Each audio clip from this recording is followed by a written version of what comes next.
Let's go. Hi, everyone. I don't die. My voice is gone. How many talk did I talk? Welcome to another episode of Digital Savvy. Don't make editing hard. I'm your host, Toby. Don't make and here is don't make Adeomi. editing hard. It's not hard now. They will have to edit out. No, I was thinking that you leave it in. No, it's funny now. Okay. Oh yeah, I don't know. Whatever. Okay.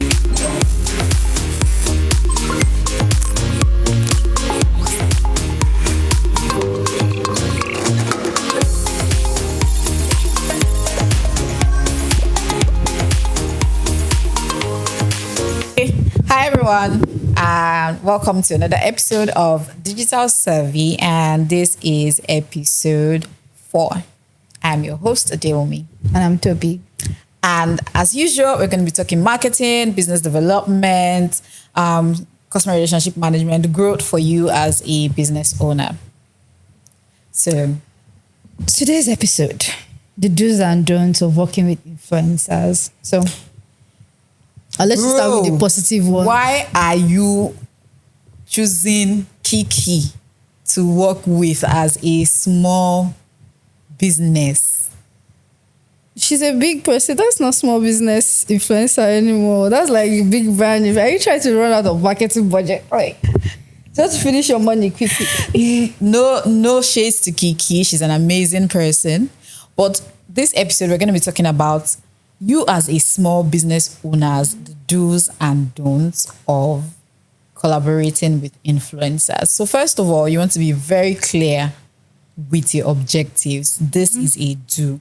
You want to know what exactly your objective is. This partnership that you're going into, this collaboration that you're going into, right? Are you trying to build awareness for your brand? Are you trying to make, I think most business owners just jump into sales. I'm collaborating with you, I'm paying you 500K because I want your customers to come. Yeah. But sometimes you need to think deeply about the objective and look internally at your own business. Is your business ready right now to convert?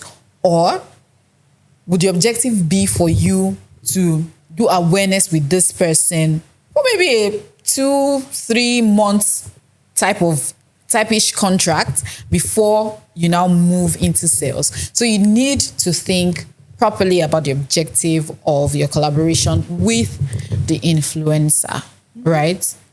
Sales, awareness, or just traffic. You just want people to follow you. You want them to, you want the influencer to say, yeah, and go follow so and so on Instagram. She's the owner of this jewelry I'm wearing, blah, blah, blah. So you need to be very clear with your objectives. Sure. Don't assume, once again, like she said, don't assume that automatic sales comes from collaborating with certain influencers. If your business is not aligned properly with this influencer, for example, now, someone who has like a health-related product, it would be smarter for you to work with someone in the health industry, because that way they can speak to your target audience directly, explain what your product or service is about. Like, is in line. They already have followers, people following them for that particular reason. Mm-hmm. You aligning your brand with that kind of business works perfectly well for you. It makes no sense for you, someone who has an health-related business or service, to align with an entertainer. Yes, you get people to follow you. Following is like one of the easiest things people can do, but they can just follow you and just leave it at that. Like, It doesn't move higher than what it already is. So that's one thing you need to be careful with. Follow someone who is aligned with your business, an influencer that is aligned with your business. Okay. So one thing you want to do when collaborating with influencers is to pick alignment of your values and your audience over follower count. I'll say it again. You pick alignment of your values and audience over follower counts, right? Some people just reach out to influencers because, she has 250K followers. Let's go. How much are you going to charge? Okay, what if her brand, what if people that follow her do not align with what you're selling. Yeah, they just follow for They just entertainment follow her for purpose. entertainment purposes, right? So you want to make sure that whoever you're choosing, right, aligns with your values and your target audience. You people have similar target audience. You people have the same type of people would follow you and follow that person as well. So this comes down to knowing who your target audience is, your audience persona, right? So you really have to know that. So don't just choose based on, oh, this person, they have 1 million followers. So I think that's like 1 million, 100 people come, That's a 100K very people easy come math to me. to do. Yeah, but it doesn't always work like that. It's easier for the influencer to pull conversions from you if your product naturally aligns with them, like it seamlessly aligns with the type of content that they already create, that their followers already consume. So you should be doing that. Another point I would like to bring out is if you've not tested your product or services with ordinary people, and then you're just going straight from production or going straight from drawing board or whatever meeting you've had internally to influencer with hopes that, okay, oh, this is our first major campaign and we're relying on this influencer to bring in traction and sales. I don't think like that's the process to go by. I feel like you need to test it out first. Test out with ordinary people first. Test the process out. Test the valid your offer. Test the value system. Test it out first before you rely on an influencer. Because at the end of the day, this is where there's always this friction between businesses and influencers. Oh, I paid you so amount to be my brand ambassador or to be the face of my brand, and you didn't bring in any client, or there are no sales, or there are no customers, or whatever it is, simply because you did not test your offer or your value before you approached any influencer. So those are the gaps that need to be closed properly. Yeah. One thing you also want to be doing is you want to brief your influencers properly. You want to brief them on the exact goal or the finish line that you have in mind for collaborating with them. Some people just DM, oh, hi, send us your rate card. What do you want? And we want sales.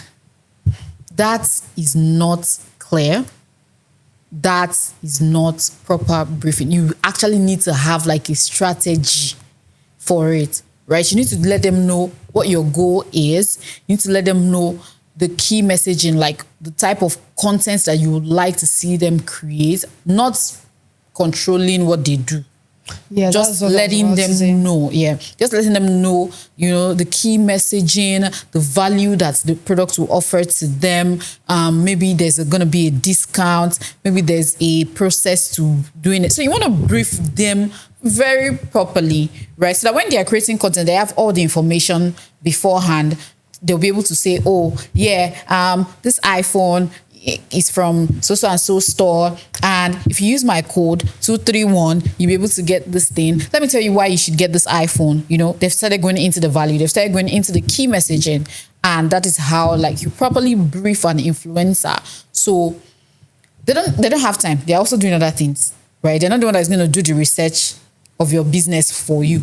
So if you tell them I want sales, they say, okay, I should sell phone. I'll be okay. I'll buy this phone, and they're done. You've paid them.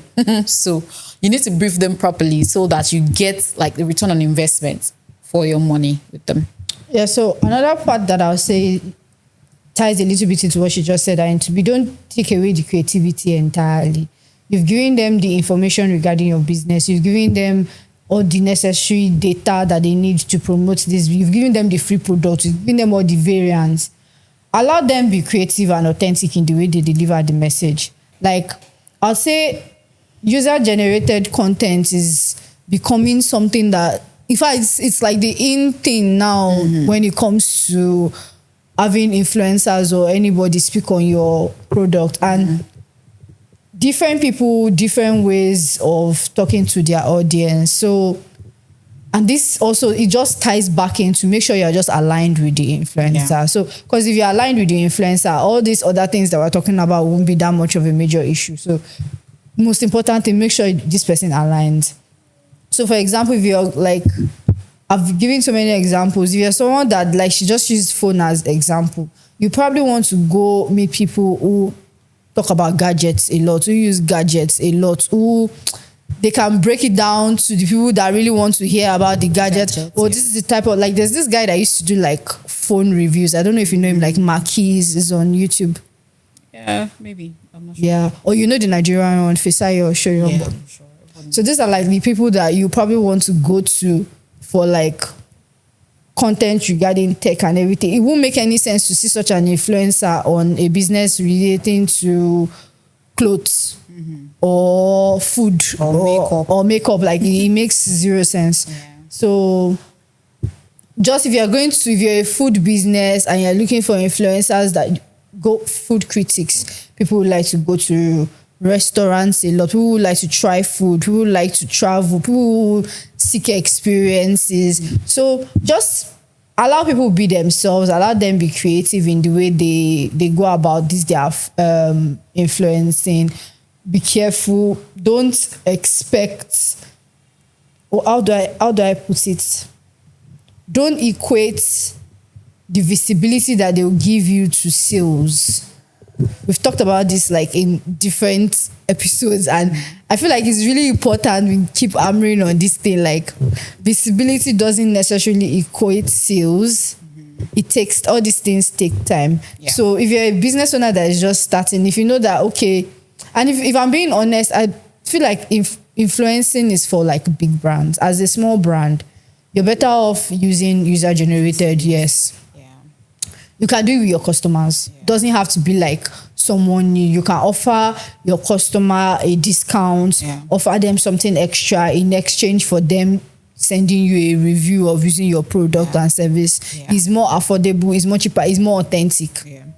And this is going to bring me to my own point of, in collaborating with influencers, you want to think of quantity in terms of collaborating with them. That's when I mentioned that as a small business, why are you collaborating or partnering with a Kiki? A Kiki will probably charge you 20 million per post. You can't sustain that, right? So you want to think more in terms of quantity of content, meaning that you've structured out a 3-month plan with the influencer that you're partnering with, right? So it's best you work with small creators. It's best you work with user-generated creators. It's best to work with your customers, just as she mentioned, right? You want to look at, everybody's going into content creation now. Everybody has a 1K follower here, a 2K follower here. Those are people that you want to reach out to, especially if they've been your customer before. And they're easier. And do you get like, oh,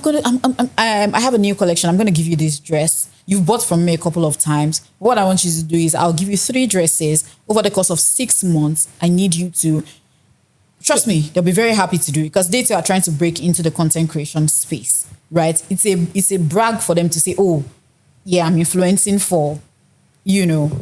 So you want to think more in terms of producing high quantity of quality content, right? That people can relate to. If I see your brand on a Kiki's page, for example, I don't know why I keep mentioning Kiki. Nobody should. Maybe you've been watching our videos a lot. Nobody should come for me, please. As I said, she's watching amazing. Our videos a lot. But if I see your brand on like your product placements in Kiki's skits, I know that you placed your products there. Yeah, like it's very obvious. So you want something that is natural, that feels natural, that when people watch it, they can't even tell that they're watching a product placement in an ad. So you want to think in terms of being able to sustain a campaign. It's called a campaign, right? Anything that lasts, that has a start date and an end date, right? And runs for maybe a short period of time. It's a campaign. So you want to think in terms of campaign, and when you're working with your influencer, so you want to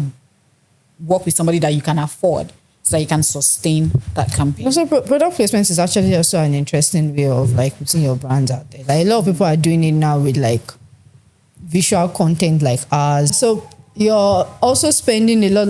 What was I saying? So as I was saying, I've seen a lot of like business owners and I'm seeing a lot of businesses. And I see that influencers work differently in different spaces. Like for people in like the fashion and beauty space, the influencers that they lean into mostly are models. girls with pretty face, good body, and everything. And that's why I feel like collaboration can come in. So if you're going to use a model, why don't you pick 2 to 3 of yourself? One person styles the model, one person does the makeup, one person does the hair. You split the fee, and then everybody gets to benefit from this collaboration. Like I've done that in the past before, and it worked well. So although they were not like influencers, but we all got what we're looking for from the collaboration. So that's a way to look at it. If you're someone in like the food space, if you know you can't afford like to get a critic or someone to come review your food in details, that ways to go about it, look for one of your customers, offer them a group ticket and tell them to bring their friends to your restaurant.